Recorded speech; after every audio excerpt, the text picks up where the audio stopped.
নমস্কার, আমি প্রিয়াঙ্কা সোম ক্রিয়েশনে আপনাদের সকলকে স্বাগত জানাই। শীত এসেছে আর এই যে ধনেপাতা রেসিপি বানিয়ে রাখবো না সেটা কখনো হয়, তাই না? তো আমি এই শীতে ধনেপাতার একটা রেসিপি প্রতি বছর বানিয়ে রাখি, যাতে এটা আমি সারা বছর সংরক্ষণ করে রাখতে পারি। তো চলুন সেই রেসিপি আজ আমি আপনাদের সঙ্গে শেয়ার করব। তার জন্য দেখুন আমি মাঠে চলে এসেছি একদম টাটকা টাটকা তাজা তাজা ধনেপাতা নিতে। আর আপনারা ধনেপাতাগুলো দেখে নিশ্চয়ই বুঝতে পারছেন যে ধনেপাতাগুলো কতটা টাটকা বা তাজা। এখানে আমি অনেকটা পরিমাণ আচার বানাবো না, আমি আচারটাকে একটু একটু করে বানাবো। আচার আমার কি মনে হয় একটু একটু করে বানালে না স্বাদটা বেশি হয়, আর একসঙ্গে অনেকটা পরিমাণ বানালে মশলার হেরফের একটু হয়েই যায়। আমি ধনেপাতা নিয়ে চলে এলাম, আর ধনেপাতাগুলোকে ভালো করে ধুয়ে নিয়েছি। আর এবার দেখুন ধনেপাতাগুলোকে এবার আমি কেটে নিচ্ছি।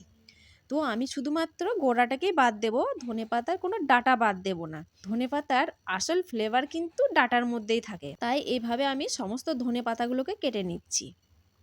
আমার চ্যানেলে নতুন কোনো বন্ধু হয়ে থাকলে অবশ্যই চ্যানেলটিকে সাবস্ক্রাইব করে পাশে থাকা বেল আইকনটি প্রেস করুন, যাতে আমার দেওয়া রেসিপির নোটিফিকেশন সর্বপ্রথম আপনার কাছেই পৌঁছায়।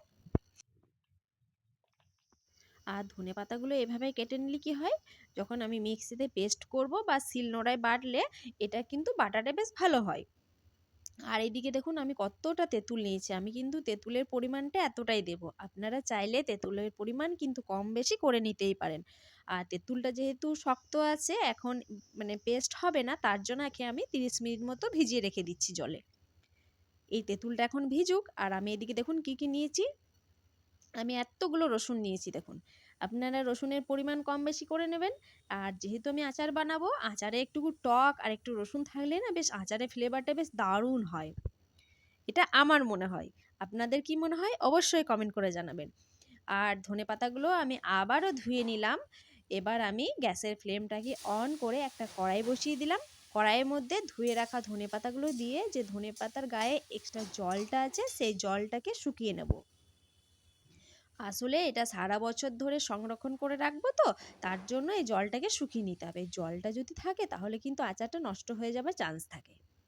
আর আপনারা দেখবেন কত জল বেরোবে এখান থেকে। একটু নাড়াচাড়া করলেই দেখুন কত জল বেরোবে। দেখুন কতটা জল বেরোচ্ছে। এই জলটা থাকলে কিন্তু আচার একদমই ভালো হবে না।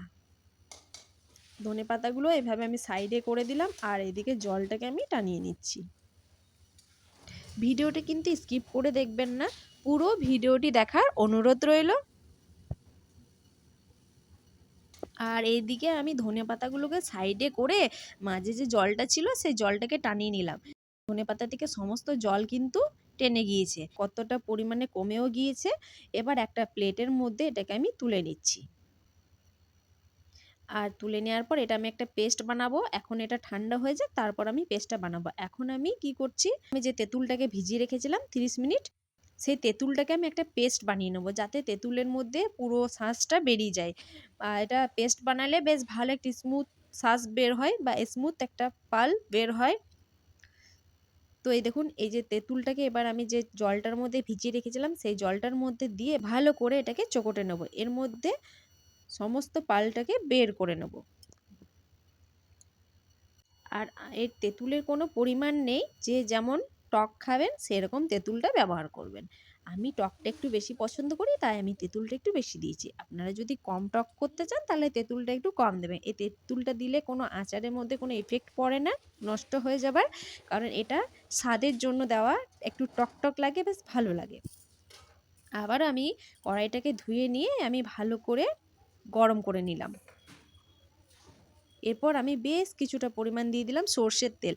আর আচার কিন্তু সর্ষের তেলেই বেশ ভালো লাগে, তাই না? এটা আমার মত। এটা আমার মনে হয়। আপনাদের কি মনে হয় অবশ্যই কমেন্ট করে জানাবেন।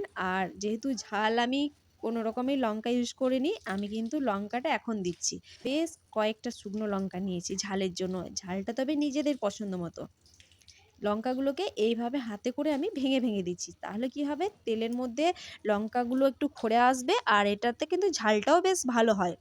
লঙ্কাগুলো যখন একটু খড়ে খড়ে আসবে সেই অবস্থায় কিন্তু এই রসুনটাকে দিয়ে দিতে হবে। আমি দেখুন অনেকগুলো রসুন দিয়ে দিচ্ছি, কিন্তু রসুন কিন্তু কম বেশি করাই যাবে। রসুন থেকে কাঁচা গন্ধ বেরিয়ে যাওয়া পর্যন্ত রসুনটাকে ভালো করে নাড়াচাড়া করে নেব। আর আচারের মধ্যে রসুনের কাঁচা গন্ধ থাকলে একদমই ভালো লাগবে না। তো রসুন থেকে কাঁচা গন্ধ বেরিয়ে গিয়েছে। এবার যে আমি তেঁতুলটাকে মিক্স মধ্যে পেস্ট করে রেখেছিলাম সেই তেঁতুলটাকে দিয়ে এভাবে আমি শাঁসটাকে দিয়ে দিচ্ছি তেঁতুলের। আর এই তেঁতুলটা যখন দিচ্ছি না, এখান থেকে এত সুন্দর একটা ফ্লেভার বেরোচ্ছে, আমার কিন্তু এটা বানাতে বানাতে না জিভ থেকে জল চলে আসছে। সমস্ত তেঁতুলের পাল কিন্তু আমার দেওয়া হয়ে গেল। এবার এটাকে আমি ফুটিয়ে নেব। তো আমি লবণ দিয়ে দিলাম এখানে, আর হলুদ গুঁড়ো দিলাম। লবণ দিলাম আমি স্বাদ মতো লবণ, যেহেতু তেঁতুলে একটু লবণটা বেশি লাগে, তো স্বাদ মতো লবণ দিলাম, আর কালারের জন্য দিলাম একটু হলুদ গুঁড়ো। বাস এবার এটাকে এভাবে মানে গাঢ় করে নিতে হবে আর কি। আর অন্যদিকে দেখুন, আমি যে ধনেপাতাগুলোকে ঠান্ডা করতে রেখেছিলাম, সেই ধনেপাতাগুলোকে আমি একই মিক্সি জারের মধ্যে দিয়ে এটাকে ভালো করে আমি একটা পেস্ট বানিয়ে নেব। আর দেখুন তেঁতুলটা কিন্তু অনেকটা গাঢ় হয়ে গিয়েছে, আর তেঁতুলের যে এক্সট্রা জলটা ছিল সেটাও কিন্তু টেনে গিয়েছে। ব্যাস এটার মধ্যে আমি আবার একটা মশলা ইউজ করলাম। এটা আপনারা চাইলেও দিতে পারেন, না চাইলেও না দিতে পারেন। তবে এই মশলাটা দিলে কিন্তু ফ্লেভার কিন্তু খুবই ভালো হয়। এই মশলাটা আচারের মশলা, এটা আমি বাড়িতেই বানিয়েছিলাম। আর ধনেপাতার চাটনিতে আচারের মশলা লাগে না, কিন্তু আমি দিলাম কারণ এটার ফ্লেভারটা আমার খুবই ভালো লাগে।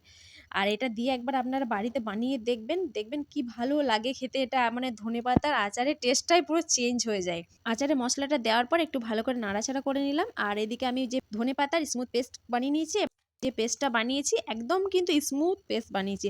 আমি কিন্তু কোনো রকমের দরা দরা রাখিনি। আবার অনেকে বলে এটা দরা দরা রাখতে, যার যেটা পছন্দ। আমার তবে স্মুথ পেস্টটাই ভালো লাগে। তো আমি স্মুথ পেস্টটাকে দিয়ে ভালো করে আমি নাড়াচাড়া করে নেব। এই যতক্ষণ পর্যন্ত না এই ধনেপাতার কালারটা একটু চেঞ্জ হচ্ছে, ততক্ষণ পর্যন্ত কিন্তু নাড়াচাড়া করে নেব। আর এখান থেকে এত সুন্দর একটা ফ্লেভার বেরোচ্ছে, কি বলবো, কি দারুণ লাগছে। এটা কিন্তু গরম গরম ভাতের সঙ্গে খেতে বেশ ভালো লাগে। আর এদিকে দেখুন, নাড়াচাড়া করতে করতে কালারটা দেখুন চেঞ্জ হয়ে হয়ে আসছে, তাই না? ধনেপাতার কালার কিন্তু চেঞ্জ হয়ে গিয়েছে। এবার কিন্তু আমি গ্যাসের ফ্লেমটাকে অফ করে একটা বাটির মধ্যে এটাকে তুলে নেব। আমি কিন্তু এখন এটা বাটির মধ্যে তুলে নিচ্ছি। আর এখান থেকে খুব সুন্দর কিন্তু গন্ধ বেরিয়েছে। গরম গরম ভাতের সঙ্গেও কিন্তু অসাধারণ লাগে। ব্যাস এবার আমি ওপর দিক থেকে কিন্তু একটু সর্ষের তেল দিয়ে দিচ্ছি। এই আচারটাকে আমি এখন এটাকে 2 দিন ধরে এই বাটির মধ্যেই রোদে দেব, আর নাড়াচাড়া করে দেবো মাঝে মাঝে।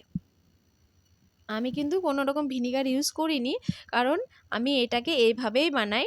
আমি ভিনিগার ছাড়াই বানাই, তাও কিন্তু এটা 1 বছর থেকে যায়। আর দেখুন এটা 2 দিন রোদে দেওয়ার পর আচারটা দেখুন কেমন এসেছে। এটাকে আমি বাটির মধ্যে 2 দিন রোদে দিলাম, আর আচারটা কালারটা দেখুন শুধু, আর গন্ধটাও কিন্তু খুব সুন্দর বেরিয়েছে। আমি একটা ছোট্ট কাচের জার নিয়েছি, এর মধ্যে আমি আচারটাকে ভরে নিচ্ছি। আর এটাকে আপনি 1 মাস পর, 7 দিন পর যখন ইচ্ছে তখন একবার রোদে নামিয়ে দেবেন। ব্যাস সারা বছর চলে যাবে। একটু একটু করে বানিয়ে আমি রেখে দিই সারা বছরের জন্য। আর এই যে ওপর থেকে আমি তেল দিয়ে দিলাম। ব্যাস এবার এটাকে ঢাকনা লাগিয়ে মাঝে মাঝে আমি রোদে নামিয়ে দেবো। আপনারা বাড়িতে বানান এবং সারা বছর সংরক্ষণ করে রেখে দিন। আমি তো এভাবে রেখে দিই, সারা বছর আমার চলে যায় এতে।